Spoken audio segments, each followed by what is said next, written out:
દામનગર સરદાર પટેલ કન્યા છાત્રાલય પરિસરમાં શૈક્ષણિક સેમિનારનું આયોજન કરવામાં આવેલું હતું।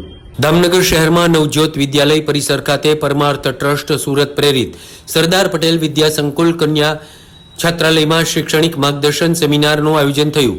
ક્રાંતિકારી સ્વામી શ્રી મર્ગીય સ્વામીજીની પાવન નિશ્રામાં યોજાયેલ શૈક્ષણિક માર્ગદર્શન સેમિનારમાં યુમા ટેલિવિઝનના પ્રોડ્યુસર ડાયરેક્ટર સંજયભાઈ ભટ્ટ, ગુજરાત પત્રકાર સંગઠનના મોભી નિલેશભાઈ પાઠક, દેવચંદભાઈ નાવડિયા સહિતના મહાનુભાવો દ્વારા વિદ્યાર્થીઓમાં ઉત્સાહ પ્રેરક માર્ગદર્શન આપવામાં આવેલું હતું। મેઘધનુષ જેવી જીવનમાં વિવિધતા રાખજો, સારા સંસ્કારની સુવાસ ફેલાય તેવા કર્મથી આગળ વધો, નપાસ થવાથી નાસીપાસ ન થાવ એ માઇલસ્ટોન છે। તમારા માટે કેટલી સ્પીડમાં કેટલું અંતર કાપવાનું બાકી છે તેનું દિશા નિદર્શન છે, નિલેશભાઈ પાઠકે જણાવેલું હતું।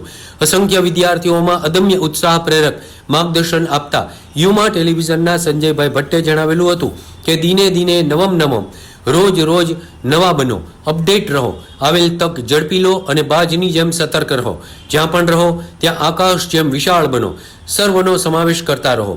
સામાજિક અગ્રણી દેવચંદભાઈ નાવડિયાએ સરદાર પટેલ કન્યા છાત્રાલય ખાતે છાત્રોને જણાવેલું છે કે નાસ્તિ વિદ્યા સમ્મ ચક્ષુ વિદ્યા સમાન, કોઈ આંખ નથી, સ્થિત પ્રજ્ઞ બની કલાકો સુધી મહાનુભાવોને સાંભળતા છાત્રો ગદગદિત થયેલા હતા। આ રીતે તમામ લોકો સુધી આ શૈક્ષણિક સુવિધા ઉપલબ્ધ થાય, તમામ લોકો જીવનમાં ઉત્તરોત્તર પ્રગતિ કરે તેવી તમામ લોકો દ્વારા અને વિપુલભાઈ વોરા સહિતના સમગ્ર સ્ટાફ દ્વારા સર્વે કોઈને શુભકામના પાઠવવામાં આવેલી હતી।